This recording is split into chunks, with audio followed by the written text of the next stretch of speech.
É muito interessante que quando a gente pensa em prática dentro da tradição gnóstica cristã, muitas pessoas vão se referir corretamente à passagem do Evangelho de Mateus sobre entrar no teu quarto e fechar as portas do sentido e orar ao Pai que está no silêncio.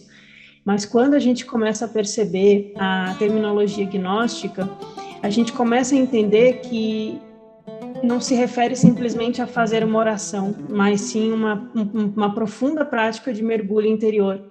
Silêncio é um termo técnico do gnosticismo, é o bitos, é o pai desconhecido, é o um.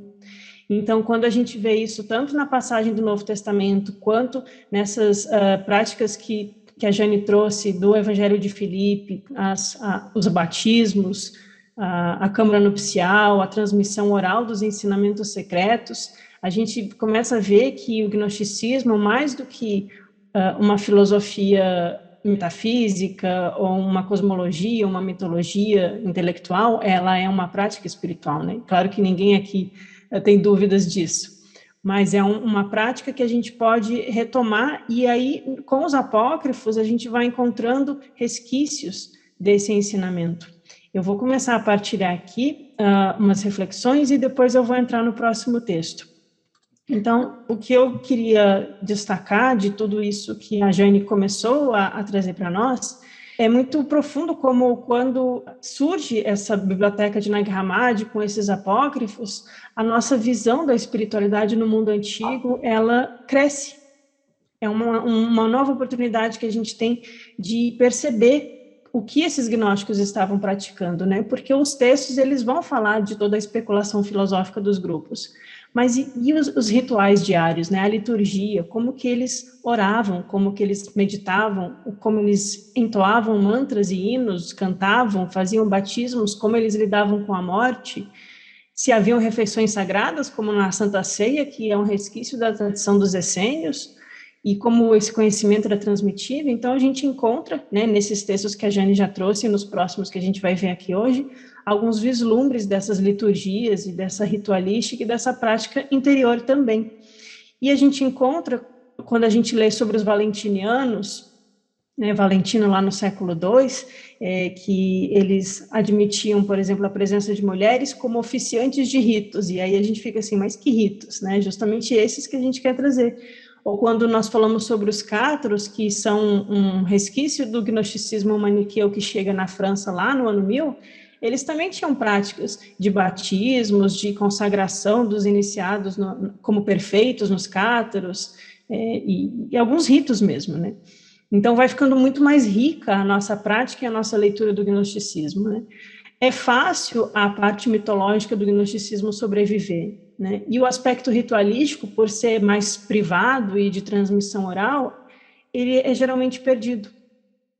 E esse tipo de texto, esses textos mais reservados e apócrifos que falam da prática espiritual, eles parecem estar sendo dirigidos aos grupos gnósticos que estavam ativamente envolvidos com a busca da gnosis, né? Que não eram só pessoas debatendo um assunto, mas estavam ativamente, cada um em sua prática pessoal, buscando esse despertar dessa gnosis interior, né? E não apenas debatendo. Então fica claro o caráter de instrução reservada desses textos. Então, com essa reflexão inicial, eu também gostaria de reforçar, né, como a Jane colocou, que tanto em Pisce Sophia quanto no Hino de Jesus, nós vemos práticas meditativas de mergulho interior em busca do Pai que está no silêncio, como está no Evangelho de Mateus e como está no Evangelho de Filipe, e também práticas ritualísticas, com círculos, com se voltar-se para os lados, fazer invocações. A gente vai ver nesses textos gnósticos apócrifos a presença de uma rica angiologia. Vai existir invocações a anjos e a poderes de luz, como o anjo Elelete, que aparece em Pisce Sophia e no apócrifo de João, ou a Virgem de Luz e o Tesouro da Luz, e todos esses termos do silêncio e do Pai desconhecido que vão, a partir desses mantras e dessas evocações mágicas, invocando dentro de nós, para que esses poderes que habitam em nós também despertem para a luz e a nossa consciência possa atingir estados mais profundos de sabedoria e, por fim, de gnosis. O texto que eu vou abordar aqui hoje são, rapidamente, né, nós temos muitos textos para abordar, vai ser as 3 estelas de Sete.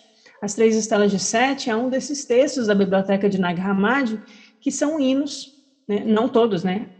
Esse aqui, as estelas de Sete, são hinos ao chamado progenitor invisível, ou esse pai desconhecido, esse Deus oculto no silêncio, que é a divindade suprema no gnosticismo, é o equivalente ao ao inefável. As 3 estelas de Sete vão ser descobertas em Nag Hammadi, e é um texto relativamente curto, eu trouxe pequenos trechos, eu não vou ler ele todo com vocês, mas só para explicar um pouco o contexto, né? Ele tem esse nome, né? O que são estelas de Sete? Estelas são pedras esculpidas. E é bem comum, é uma tradição bem comum que a gente encontra em várias tradições religiosas, né? Então, por exemplo, aqui embaixo, na direita, é uma estela dos maias. As egípcias são bem óbvias. Aqui temos dos povos ali persas, sumérios, que também foram encontradas muitas dessas pedras esculpidas com temas ritualísticos, religiosos, mágicos e invocativos. Essa aqui é uma estela ligada ao simbolismo dos bogomilos, ela se encontra na Bulgária. Os bogomilos são uma decorrência gnóstica dos maniqueus, então aqui é uma estela gnóstica, né? Essa cruz e muitas outras são encontradas na França como estelas cátaras. E aqui os egípcios, né? Então, o que são as estelas de Sete? São tabuletas, pedras gravadas expressando louvor, e aí às vezes atributos funerários, mas não é o caso. Então, monolitos esculpidos em relevo que veiculavam um significado mágico religioso ou um ensinamento prático, né? Não um ensinamento discursivo, mas alguma invocação, algum hino, como é o caso das estelas de Sete. Então, assim como a gente tem aqui nessas egípcias algo sendo descrito, né, nos hieroglifos, as estelas de Sete vão trazer as revelações de Sete, ou as invocações e os hinos ao progenitor desconhecido, ao pai invisível. E lembrando que uma das mais famosas estelas que a gente conhece é a tábua de esmeralda, do hermetismo. Bom, as estelas de Sete estão no Códice 7 da Biblioteca de Nag Hammadi, são 13 livros. No livro número 7 está esse texto, e elas foram compostas perto do século II ou antes, mas essa cópia que a gente tem circulando é do século IV, né, antes que esses textos foram proibidos por volta de 350, e foi salvo lá nos jarros de Nag Hammadi. Atualmente está no Museu Cópta do Cairo, e é um texto do chamado gnosticismo setiano. Nesse texto não há referências conhecidamente cristãs, então não há menção da palavra Cristo, nem de Jesus, nem do nome de nenhum discípulo, que é o que a gente atribui ao cristianismo, geralmente, mas é um texto que combina muito com outros textos gnósticos setianos, que são uma tradição gnóstica a qual Jesus ensinou e que vem de fontes da mística judaica, passando pelos Tanaim, pelos nazarenos e pelos essênios. É um texto que aborda uma prática meditativa da comunidade gnóstica setiana e ele pincela um pouco a especulação cosmológica e fala da união em êxtase com o divino. No mito gnóstico, é usual que os seres divinos eles falem uns com os outros através de hinos. Então, em vários outros textos, a gente encontra Cristo falando, não Jesus, Cristo falando, ou Barbelô falando, ou a Pronóia falando, e é sempre através de hinos ou revelações, né? Apocalipse significa revelação. Então, as estelas de Sete vão ser esse conjunto de 7 hinos. E é nesse estilo que o Salvador se dirige à alma do gnóstico, que compôs, ou que redigiu, ou gravou esse texto. Vemos esse tipo de hino também no hino da Pronóia, do Apócrifo de João. No final do texto do Apócrifo de João, que é um texto de cosmologia, tem um hino atribuído à Pronóia, que é a divindade cognoscível máxima dentro do gnosticismo, é a Barbelô. As estelas de Sete fazem referências a personagens e termos que aparecem no texto do Apócrifo de João, que, como nós sabemos, é um dos textos mais importantes e completos do sistema cosmológico e metafísico do ensinamento gnóstico. Então, o que eu estou querendo enfatizar aqui é que as 3 estelas de Sete provavelmente foram escritas ou compostas dessa forma como a gente tem hoje, na mesma época que o Apócrifo de João. E é muito próximo a outros textos gnósticos, como os Ostrianos e o Alógenes, que são textos que eram lidos na escola neoplatônica de Plotino. Então, esses são textos ali do século II e III. O apócrifo de João é esse aqui que eu estou mostrando, e aqui na esquerda, no canto inferior, seria mais ou menos o Códice 7, que é onde está as estelas de Sete. A gente vê que o texto foi bem destruído pelo tempo, lembrando que o apócrifo de João está no livro, e esse hino da Pronóia está no final do texto. E aí, quando a gente lê o apócrifo de João e lê as 3 estelas de Sete, a gente encontra os mesmos personagens, só que nessa forma mais prática e invocativa, e menos ensinamento filosófico. Nas 3 estelas de Sete, a gente encontra Sete e Adamas, o seu pai. E eles estão sempre expressando adoração a um ser mais abstrato ainda, dentro da estrutura do universo espiritual, através desses hinos. E isso também está no apócrifo de João. Quando surge a mãe pai, a Barbelô, aqui essa imagem é só para ajudar vocês, porque eu sei que são muitos detalhes, mas aqui é a trindade gnóstica, que é um 3 em 1, porque tudo isso aqui faz parte do 1 e do divino, né? Todos esses são emanações do 1. Então, no apócrifo de João, à medida que esses seres, ou seres não é a palavra boa, mas à medida que eles vão surgindo, eles voltam-se para cima e louvam o sagrado 1. Então, da mesma forma, nas estelas de Sete, a gente encontra essa adoração a esse 1 através dos hinos, né?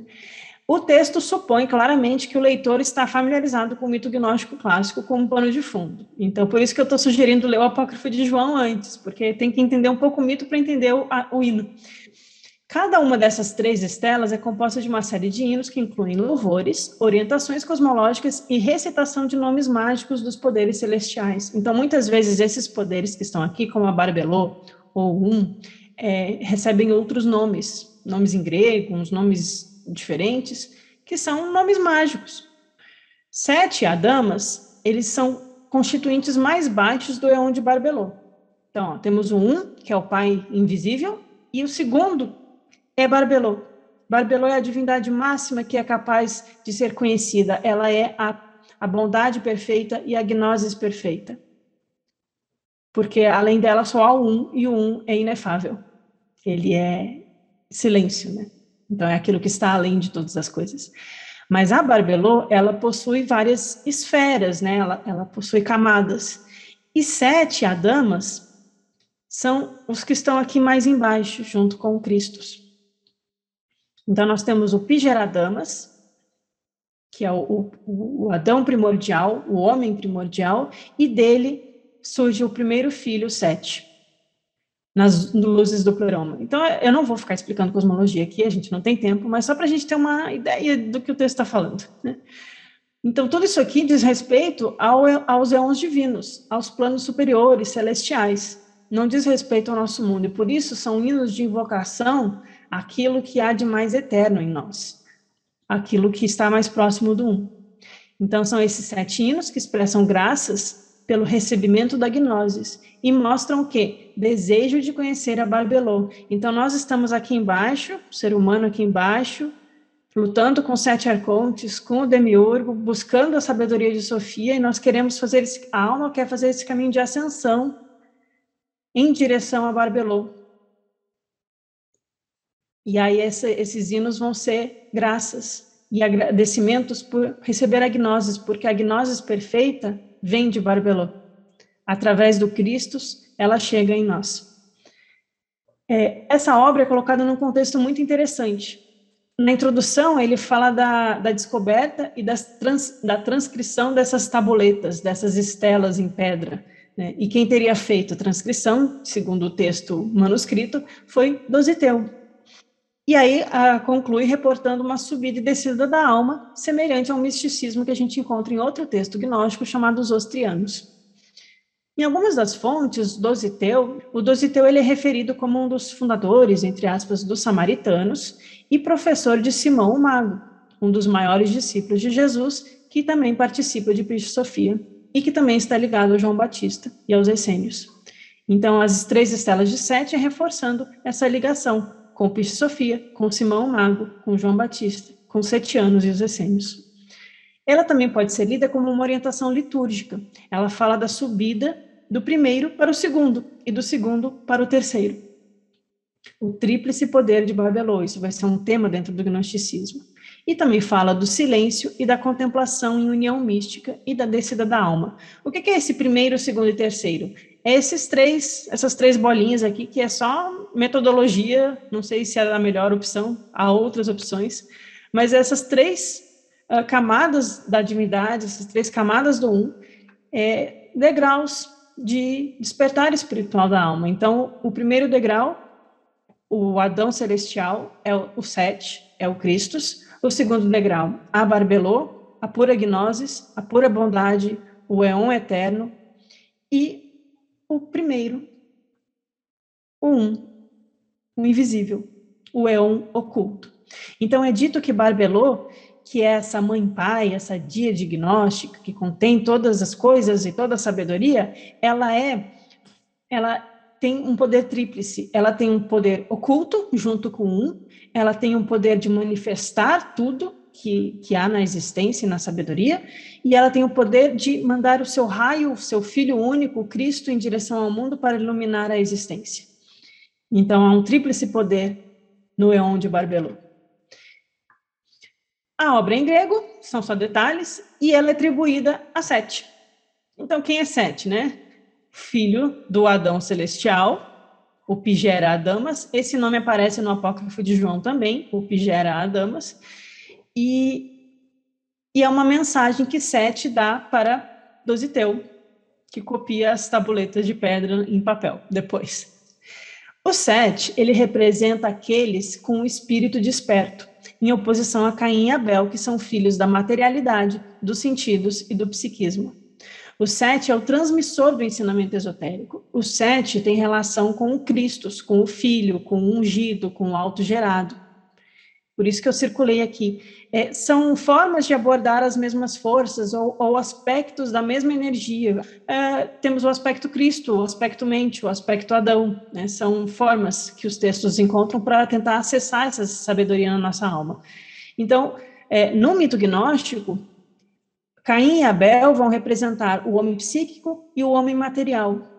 A mente concreta, racional, as emoções e os sentidos físicos e o corpo físico e denso. E esses dois são chamados de psíquicos e ilíacos. São aspectos da humanidade ainda não desperta.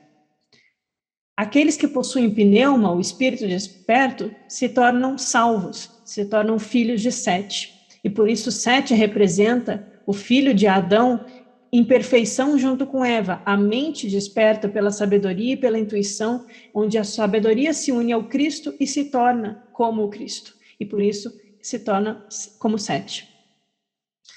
Então é interessante a gente entender que aqui não se trata de um ser passando um ensinamento, mas se trata desse aspecto do espírito inspirando a mente que busca a libertação. O Adão cósmico, esse Pigera Adamas, ele é chamado no texto das Estelas de Sete de Miroteus, que é um termo que aparece em textos gnósticos falando daqueles que são do desígnio divino. Então, é aqueles que vêm do divino, que são puros, que são eternos e que são preenchidos de toda a luz. O hino das Estelas de Sete continua louvando, então, o autogerado. Então, tudo isso aqui eu estou jogando que o autogerado é o Cristo, é o Filho, é o Pigera Adamas. E o autogerado também é chamado de Miroteus, né, de natureza divina, e também de estrangeiro. E aí tem um texto gnóstico que é chamado Alógenes. Alógenes em grego quer dizer o estrangeiro. Então, Alógenes, Sete, o Adão espiritual, tudo isso é a origem do ensinamento gnóstico. Quando eles se referem a esses termos, eles estão se referindo àquilo que inspira a alma como o aspecto mais espiritual da alma, como o Cristo em nós. Então, Sete é esse estrangeiro, ele tem uma semente diferente, ele não é filho da materialidade, ele não é filho do demiurgo, do mundo psíquico e material, ele não é filho dos arcontes, como é Caim e Abel. Ele é filho do pai desconhecido, ele é filho do Pigera Adamas. Ele é incorruptível. Então, ele é de uma outra semente. Ele é filho do Adão perfeito com a Eva perfeita. Os setianos, então, os gnósticos setianos, eles são os estrangeiros espirituais presos no mundo sensível. E aí eu lembrei que Jesus diz, meu reino não é daqui. No Novo Testamento, meu reino não é deste mundo. Sete, o primeiro estrangeiro, é quem guia o gnóstico nesse caminho. A ascensão mística, então, nas três estelas de Sete, não é ir além do que nós somos, como transcender o que nós mesmos somos, mas retornar para casa, pois nós estamos numa terra estrangeira. No hino das estelas de Sete tem um foco no aspecto masculino de Barbelô, a segunda, lembra? E ela é referida como macho tríplice. Então tem toda essa linguagem que também tem no Apócrifo de João, sobre esse poder tríplice, o macho tríplice. A Barbelô, ela é mãe e pai, ela é útero universal, mas ela também é o poder gerador do Cristo. Ela possui os dois aspectos, né, andrógeno. Isso na primeira estela, Barbelô mais masculina. Na segunda estela, começa um louvor a Barbelô no seu aspecto feminino, focando em como ela dá surgimento a todos os éons celestiais, enquanto ela permanece sendo uma imagem, ou uma sombra, um reflexo do Pai desconhecido. As três estelas de Sete, elas exprimem uma cosmogonia próxima do Apócrifo de João, mas de certa forma mais simples. Porque aqui, por exemplo, nessa imagem aqui do lado, é a cosmogonia mais ligada aos ostrianos e ao Apócrifo de João, que é mais cheia de detalhes. A estela de Sete, por ser uma invocação e uma prática, ela é mais simples, ela coloca em menos elementos. E isso é bom. De certa forma, ela é um tipo de proto-neoplatonismo, porque a gente vai encontrar os mesmos elementos de tríplice poder na tríade platônica de ser, vida e nous, que também tem nos textos gnósticos, né? E toda essa tríade é atribuída também a Barbelô. Então, alguns autores acham que as estelas de Sete são uma variante platônica do gnosticismo setiano. Então, tem a mística gnóstica setiana, judaica, com um pouco de platonismo junto, é isso que eu estou querendo dizer. E na terceira estela, o gnóstico se coloca num estado de pureza espiritual. Então, ele foi da terceira para a segunda, e agora da segunda para a primeira, né? E a terceira é o ápice. Então, esse gnóstico está num estado de pureza espiritual, e aí ele é impulsionado a um estado de unificação com o divino um, além do ser, que é chamado de Deus oculto. E aí o discurso se torna impossível. Então, realmente é um texto que está falando de uma união mística, de uma experiência espiritual de ascensão da alma. Aqui eu terminei minha apresentação e eu vou ler com vocês um trecho do hino, só ler, não vou comentar,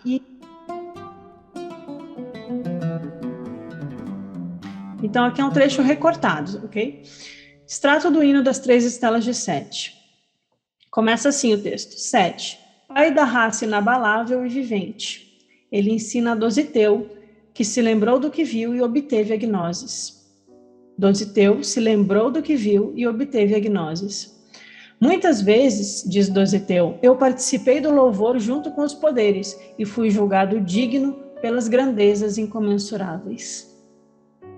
Eu participei do louvor junto com os poderes do Éon, os poderes divinos. Eu participei daquela dança, a dança do hino de Jesus. Eu fiz parte daquele ritual. Eu adentrei os portões do templo, do Imago Templo e do castelo celestial. Eu vos louvo, ó Pai Geradamas. Me produzistes para louvor do nosso Deus. Eu sou o vosso filho e vós sois meu intelecto, ou meu nous. Eu semeei e gerei, enquanto vós contemplastes as grandezas e permanecestes em repouso. Eu vos louvo e por vossa causa eu existo. Vós sois luz, contemplando a luz, manifestastes a luz. Sois não gerado, fostes manifestado para que manifestasseis aqueles que são eternos, os éons. Sois o Logos pronunciado e pelo nous sois glorificado. Viestes do progenitor invisível, e por vossa causa o universo perceptível vos conhece. Sois eterno e fizestes com que todos os seres espirituais se multiplicassem. É parte do divino. Louvo o teu poder que me foi dado. Louvo a Barbelô, ó vós que fostes dividido no quinteto. Vós que fostes dado em tríplice potência, produzido de modo não gerado. Emanado do reino superior, e por causa do reino inferior fostes adiante para o meio. Nós te louvamos, viestes à existência do um pelo um. Vós viajastes, penetrastes o um. Nós vos louvamos, nos tornamos perfeitos por causa de vós. Grande é o primeiro éon Barbelô, virgem, masculino, a primeira glória do progenitor invisível. Através dele viestes à existência, eternamente no princípio. Sois um tríplice poder, uma poderosa unidade do um incontaminado. Sois uma unidade superior, a primeira imagem da luz. Te louvamos. Sois um éon oculto, o mundo de gnoses.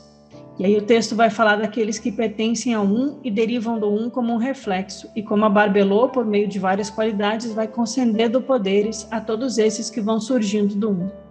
Então a Barbelô, por amor, concedeu poder aos que são eternos, e por vida, poder ao entendimento. Por bem-aventurança, poder às sombras ou reflexos que fluem do um. Por compreensão e por criação, concedeu poder ao um e ao outro, ao similar e ao diferente. Ela vai dando virtudes, poderes e luzes para tudo que vai gerando na existência, né? Vos tornastes um grande intelecto primeiro manifesto, um grande nous. Ó divino Filho, produtor da multiplicidade, manifesta um logos a todos. Por causa de ti a salvação veio a nós. Sois Sofia, sois Gnoses, sois Aletheia, verdade. De vós vem a vida e o intelecto, sois um tríplice poder. Sois vós que, sem contaminação, contemplais aqueles primeiros eternos e aqueles que são não gerados, mas também as primeiras divisões. Unificai-nos como tendes sido unificado. Falai-nos das coisas que contemplais. Conceda-nos o poder para que sejamos salvos na vida eterna. Somos uma sombra vossa. A sombra aqui é a tradução para reflexo em grego, mais ou menos. Como sois uma sombra daquele primeiro pré-existente, um refletiu-se na forma de Barbelô. Ouvistes, salvastes, damos graças, nos regozijamos. Te louvamos, ó realidade, anterior às realidades. Primeira essência, anterior às essências. Ó progenitor de divindade e vitalidade, ó doador de bem. Tu que compreendes a ti mesmo, mediante ti mesmo. Tu é a gnoses do um. Tua luz brilha sobre nós. Somos salvos, te contemplamos por meio do nous. Tu és todos os seres espirituais. És o um, o espírito vivente, singular. Tu és a realidade de todos os seres espirituais. És tu a vida de todos. És tu que resides dentro de mim. Te damos graças e louvamos, porque fomos salvos. Aqui são os gnósticos pneumáticos falando. E aí acaba o hino, e tem um último parágrafo no texto, que é uma orientação redigida pelo Dositeu. Quem quer que se lembre destas e sempre glorifique, será perfeito entre os perfeitos. Então, quem lembrar desse ensinamento, será perfeito entre os perfeitos, entre os filhos da luz. Todos louvam e depois ficarão silenciosos. É uma orientação. E assim eles subirão, após o silêncio. O caminho da subida é o caminho da descida, através dos três. Compreenderei então, ó vivos, que conseguistes. Ensinastes a vós mesmos sobre os infinitos.